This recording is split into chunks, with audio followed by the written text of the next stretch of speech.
Senhor, Deus amado, obrigada, Senhor. Nosso coração hoje é só gratidão. Gratidão por esse dia tão lindo, ó Pai, que nós comemoramos, que nós celebramos o Teu sacrifício, a Tua morte, a Tua ressurreição, Senhor, para nos salvar, para nos redimir, para nos resgatar. Muito obrigada, Senhor, pelo Teu cuidado, pelo Teu amor. Senhor, fala conosco mais nesse dia, e que possamos, Senhor, Te servir e Te honrar em todo o tempo, ó Pai. Em nome de Jesus. Amém. Bem, pessoal, então vamos lá. Eu vou tentar dar uma acelerada aqui, mas se eu estiver correndo demais, vocês me falam aí, tá bom? Hoje nós vamos continuar, então, a nossa caminhada por Êxodo. E para as pessoas que estão mais atentas, hoje é dia do capítulo 21. E aí a gente vai ler o iniciozinho, que é do versículo 1 até o versículo 11. Mas, para tudo, antes dessa leitura, a gente vai fazer uma breve leitura, porque eu quero que a gente converse umas coisinhas aqui um pouquinho antes, para depois a gente, de fato, entrar no versículo 1 até o 21, do capítulo 21 de Êxodo. Esse capítulo 21, ele é conhecido, ele começa aí e é conhecido como o livro da aliança. E a gente sabe que tem esse nome porque lá no capítulo 24 a gente vê que é esse nome que é dado para esse conjunto de leis, de regrinhas, né, que foram dadas ao povo, àquela nação, ao povo de Israel. Só que antes da gente ler o capítulo 21, versículo 1 ao 11, que é a nossa leitura de hoje, eu queria que a gente lesse, eu acho que é o meu trecho da Bíblia favorito. Isso, minha amiga já sabe. Romanos 11, 33 ao 36. A Bíblia é toda linda, né, gente? E cada versículo que a gente lê, a gente fala, não, agora esse é o meu favorito. Aí passa no outro dia, não, agora esse é o meu favorito. Mas esse eu acho que é o meu favoritinho do coração. Porque tudo na minha vida, eu me lembro dele. Bom dia, querida. Então, vamos lá. Então, rapidamente, a gente vai ler, antes de começar aí o trecho de hoje, de fato, de Êxodo, a gente vai ler Romanos 11, 33 a 36. Diz bem assim: ó profundidade da riqueza, da sabedoria e do conhecimento de Deus! Quão insondáveis são os seus juízos e inescrutáveis os seus caminhos! Quem conheceu a mente do Senhor? Ou quem foi o seu conselheiro? Quem primeiro lhe deu para que ele o recompense? Pois dele, por ele e para ele são todas as coisas. A ele seja a glória para sempre. Amém. E aí, grande parte desse trecho, na verdade, Paulo está até retomando algo que já está lá escrito no livro do profeta Isaías, no capítulo 40, que ele fala algo muito parecido com isso já. E é tão legal quando a gente está estudando a Bíblia, né? Que a gente fica ali no Novo Testamento, aí de repente a gente está no Antigo, a gente, uai, então ele já falou que já estava falado há muito tempo, né? Enfim. Bem, mas por que eu li, né? Fiz questão da gente ler primeiro Romanos 11, 33 a 36. Para a gente se lembrar de uma coisa, que quando a gente começa a ler as Escrituras, assim, principalmente no Antigo Testamento, a gente precisa sempre ter uma coisa na nossa mente, que é o quê? A gente precisa lembrar que a nossa leitura, a partir da perspectiva ocidental, 2025 anos depois de Cristo, num contexto social, econômico, cultural completamente diferente, é muito duvidosa. Então, a nossa leitura ela tem que ser muito cuidadosa. Porque por tudo isso que eu falei, é complicado a gente ler, né, de qualquer jeito, sem atenção, sem pensar no contexto e seguir. Então, por isso, gente, por isso é que a gente precisa sempre clamar, né? Convidar o Espírito Santo e pedir para Ele que nos dê o discernimento. né? Porque as coisas espirituais, elas são discernidas como? Espiritualmente, não é verdade? E assim, e mesmo diante de um contexto tão distante, que é esse contexto que a gente está lendo, né? Ali de Moisés, do livro de Êxodo, e mesmo entendendo que essas leis que a gente vai começar a trilhar hoje aí, que estão dentro do livro da Aliança, foram leis que foram dadas no momento determinado, extremamente específico, num tempo exato, para um povo específico e principalmente com um propósito específico. Ainda assim, a gente precisa depreender quais são os princípios atemporais que existem ali. Porque esses princípios atemporais, eles revelam sobre o nosso Deus. Então, pedindo, né, misericórdia para o nosso Deus, pedindo discernimento do Espírito Santo, e estudando, e lendo, indo atrás, tentando entender o contexto que aquilo tudo se passava. Bem, na aula passada, eu não sei quantos estavam aqui ou conseguiram ouvir a gravação, o Gustavo estava lá em Êxodo 20, 22 a 26, que foi ali o finalzinho dos 10 mandamentos, né? E esse trecho que o Gustavo conversou, né, refletiu com a gente no domingo passado, ele é conhecido como prólogo da lei da aliança. O que é prólogo? É o início, é a apresentação, é a introduçãozinha, sabe? Antes de começar, você fala contextualiza assim um pouquinho, é tipo isso que é prólogo. Então é isso. Então esse pedacinho que o Gustavo estudou com a gente no domingo passado é conhecido como o prólogo da lei da aliança. Tá certo. E aí o livro da aliança, né, conhecido, é o prólogo do livro da aliança. E aí o livro da aliança, como eu falei com vocês, ele é compreendido aí mais ou menos entre Êxodo 21 e Êxodo 23. E aí também é sempre importante eu estou conversando essas coisas com vocês só para a gente contextualizar, tá, gente? Para daqui a pouco a gente fazer a leitura. E aí é bom a gente sempre se lembrar também que o livro da aliança, ele não está no vácuo. Tipo assim, tadã, surgiu o livro da aliança, né? Ele está dentro de uma história, ele está completamente imerso, mergulhado na tríade que a gente encontra em Êxodo. Né? O que é essa tríade? Né? São 3 pontos bem grandes, específicos, que estão norteando ali, que estão recheados o livro de Êxodo. Qual é essa tríade, gente? É a redenção, é a adoração e a obediência. Então, o livro da aliança não está no vácuo. A gente vai fazer a leitura hoje, nos próximos domingos, e a gente vai ver que o livro da aliança está dentro, está mergulhado, recheado aí dessa tríade, que é redenção, o povo foi redimido, resgatado lá no deserto. E ele foi liberto para quê, gente? O povo ia fazer o quê? Adorar, exatamente. E a obediência, obedecer. O livro da aliança ele foi escrito por... Tananana, quem escreveu o livro da aliança? Êxodo... Moisés, exatamente, Moisés. Agora tem uma curiosidade, pessoal. O livro da aliança ele foi escrito pelos dedinhos de Moisés. Diferentemente das tábuas. As tábuas foram escritas por quem? Pelo dedo de Deus, exatamente. E outra coisa também, que é importante a gente falar antes da gente fazer a leitura aí, que o livro da aliança ele é uma aplicação prática do que a gente encontra nos 10 mandamentos. Os 10 mandamentos também são conhecidos como decálogo, tá? Então, o que acontece? Deus deu os 10 mandamentos. Daqui a pouquinho aparece o livro da aliança, que quando a gente vai lendo, né, a gente começa hoje e vai seguir lendo, a gente vai reparar que nada mais é do que uma aplicação prática no contexto que eles viviam, do que o Senhor já tinha dado nos 10 mandamentos.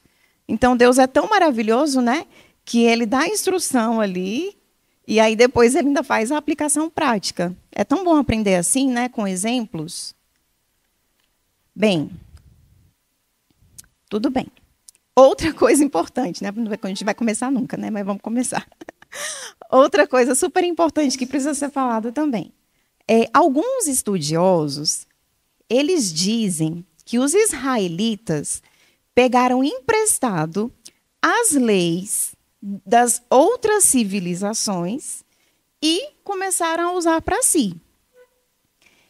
E aí o que acontece? De fato, pessoal, quando o livro da Aliança foi escrito, realmente lá no tempo de Moisés, né, lá no tempo de Moisés, já havia outras leis que já estavam escritas. É verdade, já havia outras leis. Inclusive, tem uma bem famosa que é chamada Lei de Hammurabi, que a previsão aí que ela foi escrita mais ou menos em 1700 a.C. E aí, quando a gente começa a comparar o livro da Aliança com as outras leis que já existiam, que já estavam escritas na época, a gente vê de fato que existem semelhanças.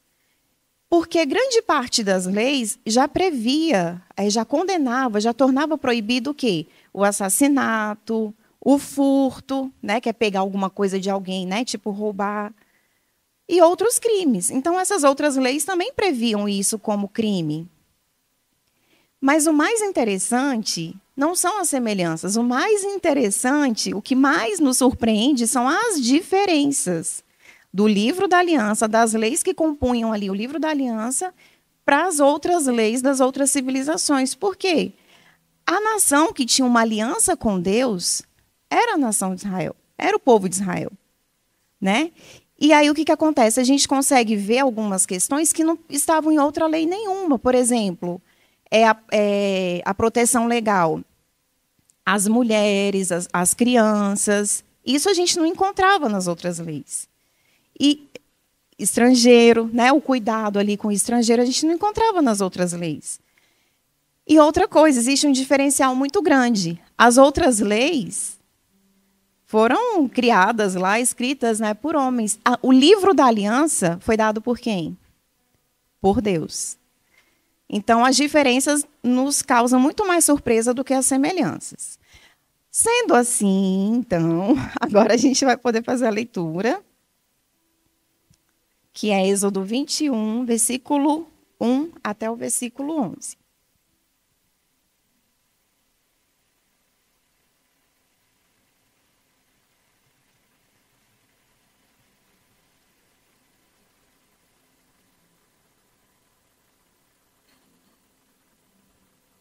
Vamos lá.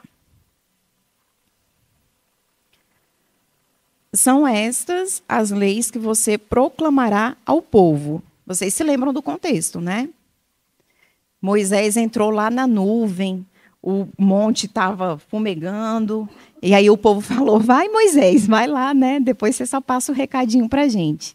E aí Moisés foi lá e recebeu tudo isso que a gente vai ler agora. Então, foi o próprio Deus que falou com Moisés para que Moisés falasse com o povo. São estas as leis que você proclamará ao povo. Se você comprar um escravo hebreu, sublinhe aí, gente, hebreu, tá? Porque a gente vai conversar aqui sobre o contexto do escravo hebreu. Se você comprar um escravo hebreu, ele o servirá por 6 anos, mas no 7º ano será liberto, sem precisar pagar nada. Se chegou solteiro, solteiro receberá liberdade. Mas se chegou casado, sua mulher irá com ele. Se o seu senhor lhe tiver dado uma mulher, e esta lhe tiver dado filhos ou filhas, a mulher e os filhos pertencerão ao Senhor. Somente o homem sairá livre. Se, porém, o escravo declarar, eu amo meu senhor, a minha mulher e os meus filhos, e não quero sair livre, o seu senhor o levará perante os juízes. Terá que levá-lo à porta ou à lateral da porta e furar a sua orelha. Assim, ele será seu escravo por toda a vida. Se um homem vender sua filha como escrava, ela não será liberta como os escravos homens. Se ela não agradar ao seu senhor, que a escolheu, ele deverá permitir que ela seja resgatada. Não poderá vendê-la a estrangeiros, pois isso seria deslealdade para com ela.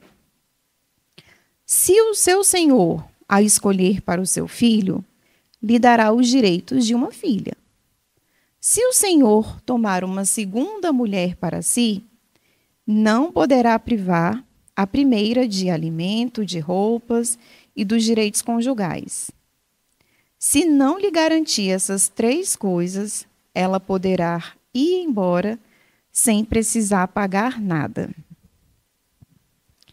Bem, então antes que a gente fique agitado, queira fazer que nem o Didi Mocó, assim, vamos, né, pensar, ler, esclarecer, tudo com muita calma. Vamos lá. Primeiro, gente, isso, eu falei que ia ter que ser rápido, então o próximo domingo é o Gustavo. Okay. Gustavo não. Enfim, mas vamos lá. Gustavo não. Não vamos fazer que nem o Didi Mocó, a gente vai entender. Olha só. Gente, olha só. Para começar o livro da aliança, Deus escolhe começar logo com a escravidão. E é exatamente como ele começa os 10 mandamentos também. Se a gente voltar lá no 20, é bem assim. E Deus falou com todas essas palavras. Eu sou o Senhor, teu Deus, que te tirou da terra do Egito, da terra da escravidão. Ele começa com a escravidão nos 10 mandamentos e ele começa com a escravidão no livro da aliança. E aí sabe o que acontece? Escravidão era o que eles sabiam. Quantos anos eles foram escravos no Egito, gente? Não vale o pastor falar. Quantos anos o povo foi escravo no Egito? Isso, tesouro, 400 anos. Exatamente, 400 anos de escravidão no Egito. Então, se tinha um assunto que eles sabiam, dominavam, davam aula, era o quê? Escravidão. O Brasil tem quantos anos, pessoal? 500 e... Aí eu não sei, 500 e tralalá, né? Assim, que os colonizadores, homens opressores, brancos... Quantos anos? Uns 500 e pouco, né? Que a gente tem notícia. 525. Que em 2000 foram os 500 anos do Brasil. Imagina, o Brasil tem 500 e tralalá, né? Que a gente diz que tem. Imagina 400 anos disso, gente, escravidão. Então, era um assunto que eles completamente tinham domínio, doutorado, mestrado, pós-graduação, pós-doutorado e tudo. E aí o Senhor resolve começar por aí. De alguma forma, eu fico pensando que parece que Deus queria mostrar ali outro modelo de vida, outro modelo de relação servo e senhor, né? Vocês conhecem isso, mas eu preciso apresentar para vocês outra forma. Outra forma. E aí, eu quero fazer um parênteses aqui super importante. Porque quando a gente vê, quando a gente lê, eu tenho certeza, vocês estão tudo aí com carinha de bonzinho e tudo, mas eu tenho certeza que vocês pensaram, mas por que Deus não aboliu a escravidão? Não é verdade? Não é? Eu sabia, Hugo, que você tinha pensado isso, porque eu também pensei isso. E eu fiquei pensando, todo mundo, né, dá um ciricutico, não dá? A gente fica, poxa, mas por que Deus não aboliu a escravidão? Gente, o que a gente acabou de ler em Romanos? Quem conheceu a mente do Senhor? Não é verdade? Então, eu comecei com Romanos 11 para a gente baixar a bola. Porque não é a gente que sonda o coração de Deus. É Ele que sonda o nosso coração.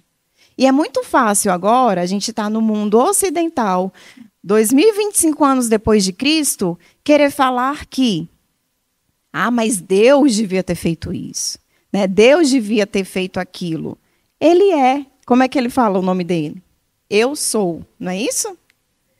Eu sou o que sou. Então ele é. Independentemente do que a gente acha que ele é. Independentemente do que a gente deseja que ele faça, ele é. Sabe? Então a gente tem que ter esse cuidado e essa reverência, mas ainda assim existe um ensinamento muito profundo nisso que a gente vai ler agora aqui. Ler não, que a gente já leu, né?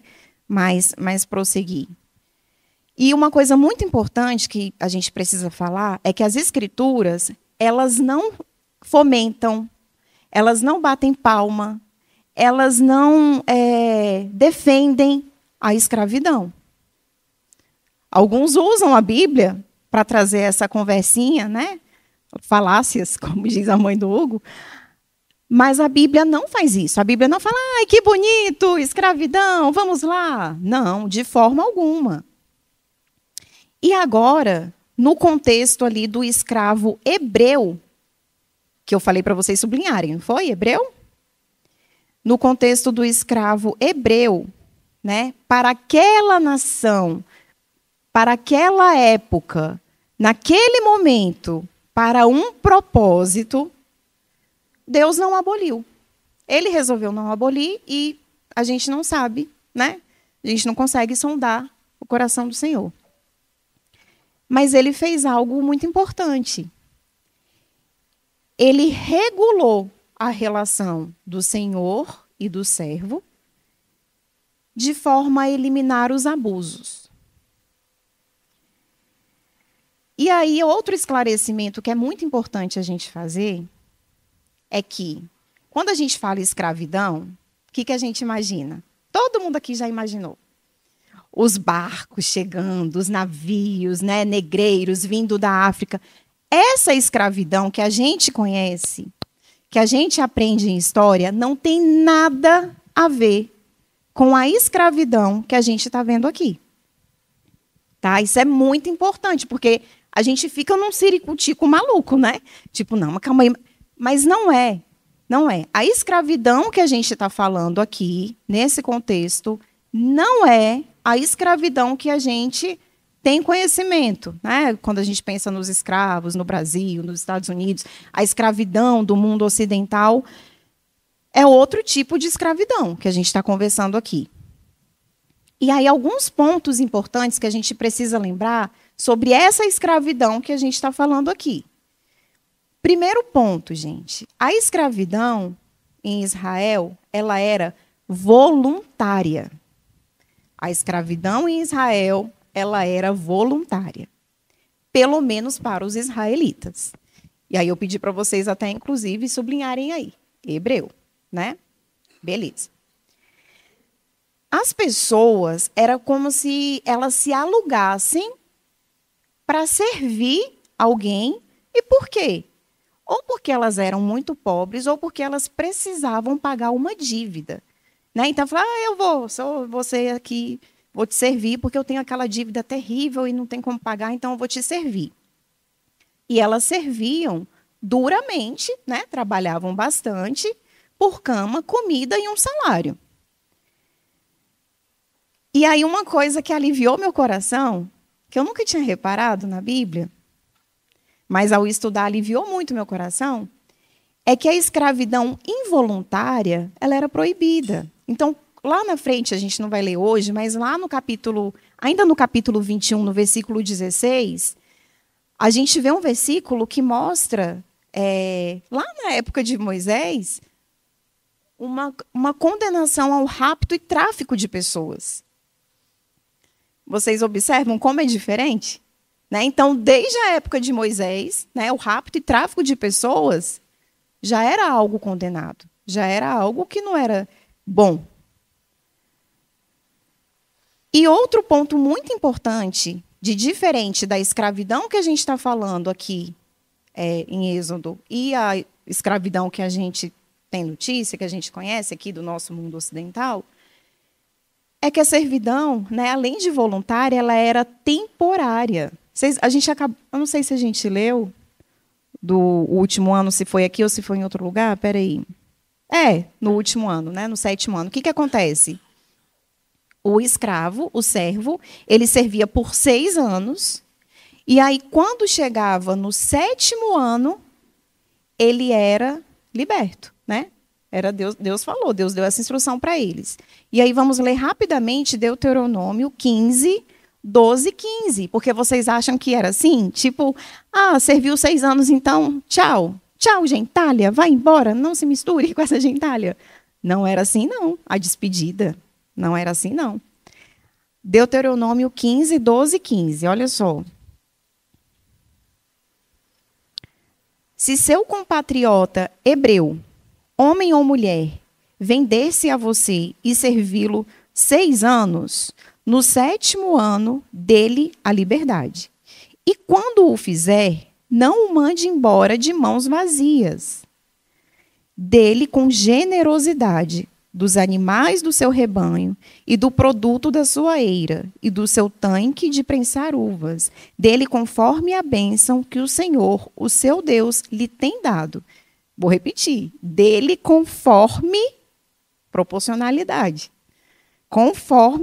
Conformidade. A bênção que o Senhor, o seu Deus, lhe tem dado. Lembre-se de que você foi escravo no Egito e que o Senhor, o seu Deus, o redimiu. É por isso que hoje lhe dou essa ordem. Então, chegava no 7º ano, não se misture com essa gentalha, tchau. Não era nada disso. O Senhor entregava, fornecia, né, mantimentos, enfim, para quê? Para o servo recomeçar. Ele dava a oportunidade do recomeço para ele. E uma coisa que eu me lembrei aqui fazendo essa leitura, acho que foi a Cíntia que falou uma vez, né? Como o nosso Senhor ele é tão pedagógico. Existe uma coisa aí na educação que diz assim, que a gente tem que aproveitar, né, que educação, ensinar não é transmissão de conhecimento. Né? Você tá. E o outro recebe, né? Que a gente fala na comunicação, né? O emissor e o receptor. Não é assim, né? É uma troca. E aí o que acontece?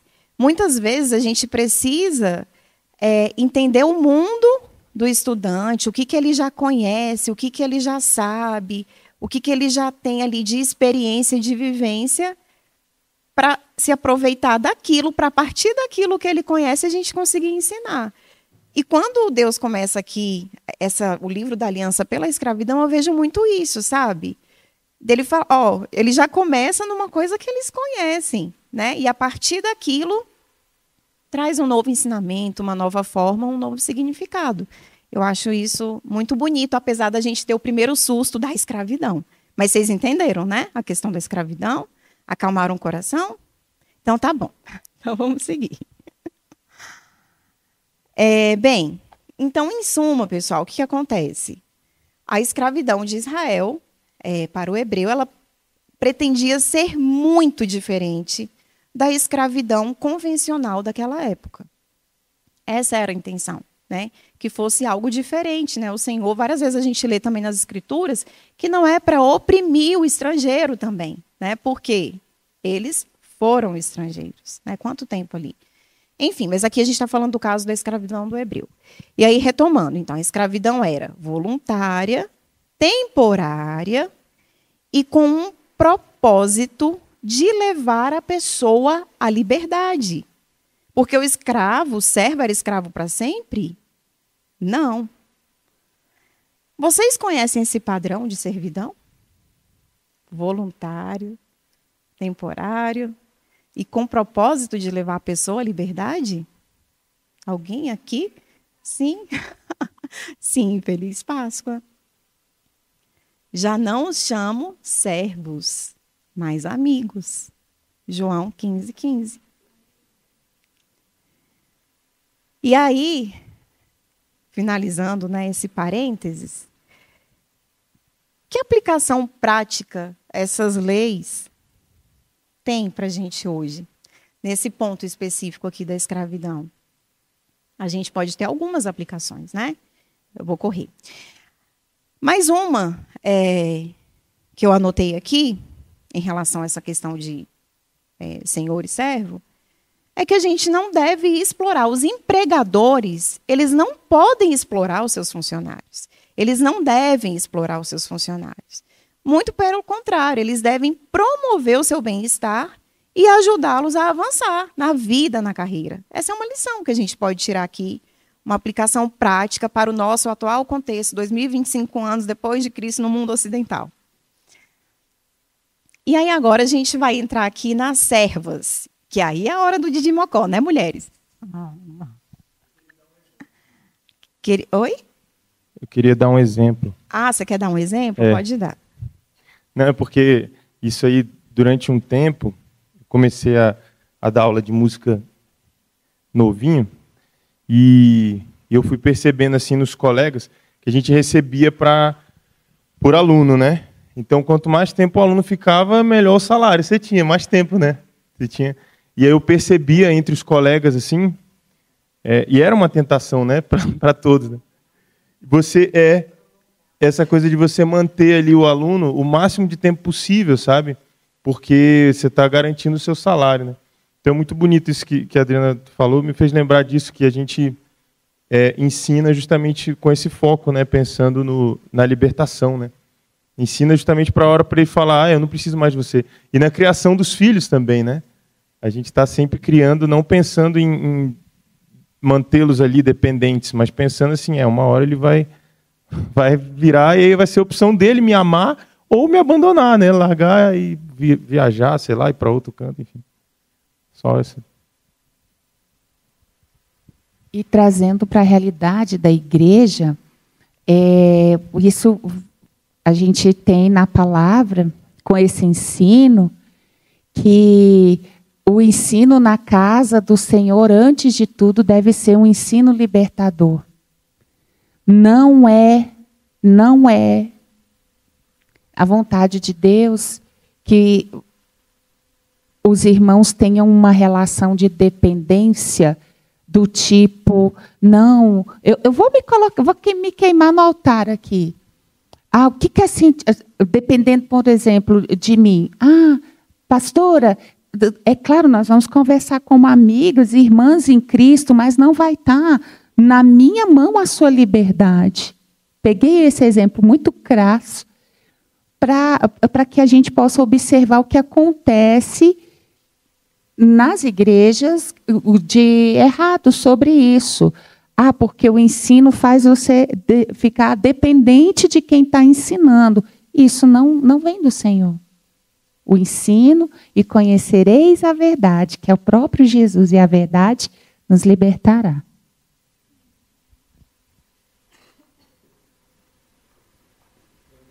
E eu lembro aqui do ensino do apóstolo Paulo a Timóteo, quando ele disse que ele deve ensinar aquilo que ele estava aprendendo a homens idôneos que ensinassem a outros. Então, o discipulado deve nos levar a fazer discípulos que fazem discípulos, né? Não pessoas que ficam o tempo todo dependendo. Isso mesmo, maravilhoso. É isso. E aí agora a gente vai entrar aqui rapidamente, porque eu preciso encerrar, no ponto das servas, né? E aí, gente, à primeira vista, sinceramente, né, vamos ser sinceros aqui, à primeira vista, parece uma lei muito injusta. Parece. Mas a mulher, então, não vai ser solta, o homem vai ser, e a gente já começa a sapatear, né, e já fica nervosa. Mas aí o Espírito Santo nos acalma e fala, quieta, né? Quieta aí, calma. Porque a gente precisa entender o contexto. Lembra que eu falei lá no início de tudo? Que não adianta a gente colocar o óculos, né, do mundo ocidental que a gente está e querer fazer toda a interpretação.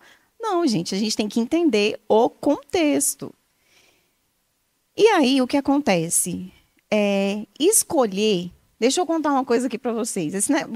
Quem é casado aqui escolheu seu marido, sua mulher? Foi, né? Ninguém foi obrigado a casar. Não, né? Por favor, levante a mão quem foi obrigado a se casar. Então, esse negocinho de você escolher o seu marido, você escolher sua mulher e tudo, é algo super moderno, inclusive no mundo ocidental. É super moderno. Existem, exato, isso ainda não é assim em algumas culturas. Mas, inclusive, para a gente aqui que está no Ocidente, isso é algo, gente, nossa, muito moderno. Isso é coisa assim dos últimos 100 anos, mais ou menos. Porque antes, ninguém escolhia, não. Né? Já era tudo acertado, tudo arrumado, tudo arranjado. E aí, o que acontece? O pai, gente, aí você já fica horrorizado, né? Ai, meu Deus, o pai vendia a filha como escravo, já dá aquele desespero. E como isso nos causa uma angústia. Só que, claro que existem pais malvados, né? Mas, assim, a gente está falando de um contexto aqui em que o pai vendia a filha, era por amor. Ele vendia a filha para que ela pudesse ter uma perspectiva de vida melhor. Era nesse sentido, não era no sentido de socorro, não aguento mais essa menina, né? Mas era para dar uma vida melhor, para que ela pudesse ter uma vida melhor. Então, quando a gente lê esse trecho aí direcionado às servas, que a gente fica querendo ter um piripaque, na verdade, o que acontece é que essa lei ela está garantindo 3 proteções específicas para a mulher. Então, no contexto que a mulher vivia naquela época, essa lei ela está trazendo proteção para a mulher. E aí a gente consegue apontar aqui pelo menos 3, tá? Primeiro, se o servo ficasse insatisfeito... só um parêntese. Então, essa questão do pai vender a filha, muitas vezes era o quê? Era para ser um casamento arranjado, para de alguma forma que ela pudesse se casar com o filho do Senhor e tal, e ter uma vida melhor. Então, voltando. Então, essa lei ela garante pelo menos 3 proteções específicas para a mulher, né? Para a mulher lá daquela época. Primeiro, se o senhor ficasse insatisfeito, ele não podia fazer qualquer coisa. Né? Vou jogar fora, vou vender para qualquer coisa. Essa serva ela era resgatada. Né? A sua família ia lá e resgatava essa serva. Outra proteção.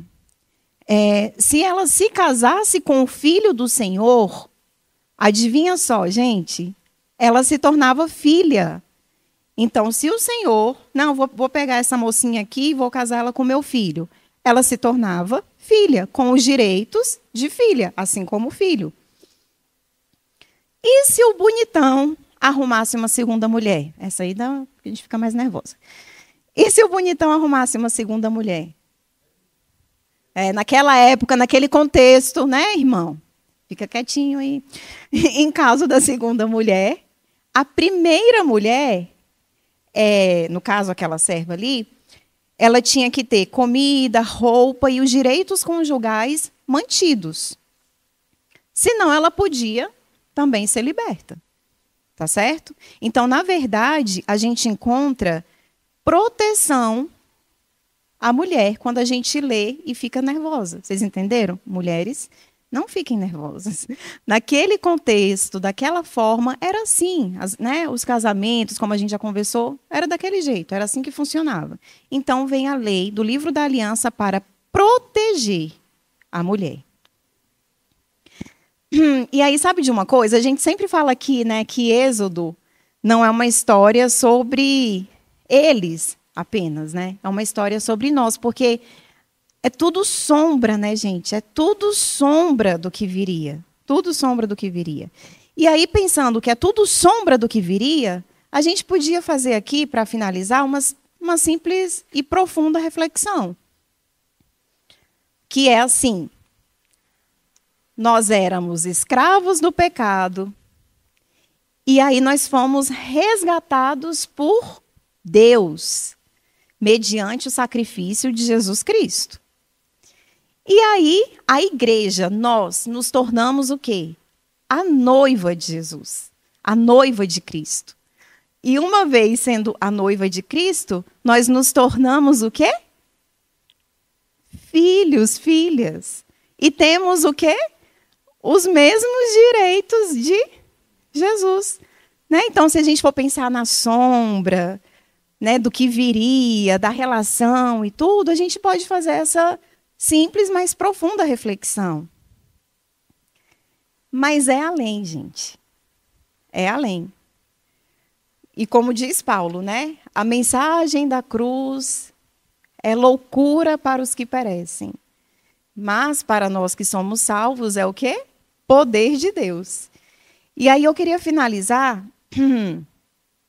com a questão aí de que existe uma provisão especial a partir dessa história da orelha furada.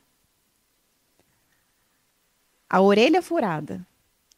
A gente leu, né, sobre a orelha furada. Acabou ali o tempo, a pessoa pode, se mandar. Deu 6 anos, o servo pode se mandar. Ou se ele amar o seu senhor, né, seus filhos, a mulher, no caso dele ter conseguido ter a mulher e os filhos no período lá da servidão, se ele amar e tal, ele resolve o quê? Ele tem a opção de ficar, e aí ele faz uma marquinha que é o quê? Fura a orelha. E existe uma provisão especial aqui, porque nós escolhemos voluntariamente servir. Nós escolhemos voluntariamente servir. E por quê, gente? O que faz um ser humano renunciar à sua liberdade para ficar sujeito ao seu Senhor? É o amor. É o amor. Se ele, né, se eu amo o meu Senhor, é o amor. E que tipo de Senhor merece esse amor? É aquele Senhor que nos amou primeiro. É aquele que se fez voluntariamente servo por nós. Olha a loucura aí para os que perecem. Ele veio para servir, e não só isso, para dar a sua vida em resgate de muitos. E aí, em meio a tanta discussão, quem tirou a vida de Jesus? Foram os romanos? Foram os judeus? Fomos nós? Sabe o que Jesus responde? Eu esqueci de anotar a referência. Ninguém tira a minha vida. Eu a dou por espontânea vontade. Ninguém tira a vida de Jesus. Ninguém tirou a vida de Jesus. Ele deu. Gente, ele é o maior servo da orelha furada. Ele é o maior servo da orelha furada. E aí eu queria terminar, porque senão meus irmãos vão querer me dar uns beliscos aqui. Eu queria terminar rapidinho com uma história que eu vi no comentário de Êxodo, que eu achei tão bonita essa história. Contam por aí que Abraham Lincoln... O Abraham Lincoln, eu esqueci, ele foi um presidente dos Estados Unidos, né? Então, contam por aí que Abraham Lincoln, ele foi numa feira de venda e compra de escravos. Aí agora a gente está falando, tá? Do mundo ocidental, da escravidão ocidental, que é outra escravidão, que a gente já aprendeu aqui. E aí o Abraham Lincoln estava nessa feira, que na verdade era um leilão. E aí quando chegou lá, gente, ele ficou horrorizado, assustado, apavorado com aquilo que ele estava vendo. E aí ele viu uma mulher que estava sendo leiloada lá como escrava no palco.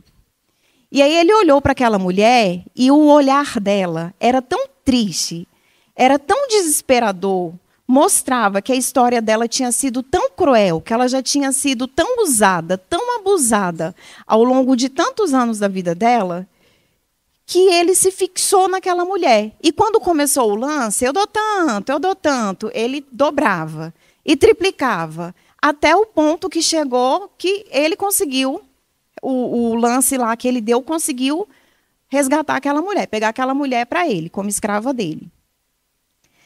E aí, quando ele deu esse lance bem grande lá, ela olhou para ele com um desdém feroz. Assim, né, fulminando, saindo raios dos olhos dela. E ela falou assim, e o que você pretende fazer comigo? Uma mulher que vinha de uma história terrível, né? Ela pensou, bem, agora, que será que vai ser agora? E aí ele falou para ela, eu a libertarei. Aí ela falou, em troca de quê? Falou, apenas libertarei. E para eu fazer o quê? O que você quiser. E para dizer o quê? O que você quiser. E para eu ir para onde? Para onde você quiser. Aí ela respondeu: então eu irei com você. Essa historinha, ela me tocou muito, porque eu pensei, é isso, gente. Para onde iremos, se só Ele tem palavra de vida eterna? Ele foi o maior escravo da orelha furada. Quem somos nós? Não é verdade? Feliz Páscoa!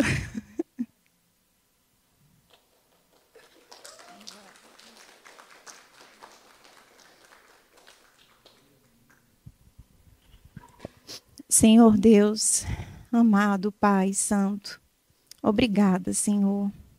Obrigada pelo exemplo de Jesus, que sofreu, que morreu, que ressuscitou.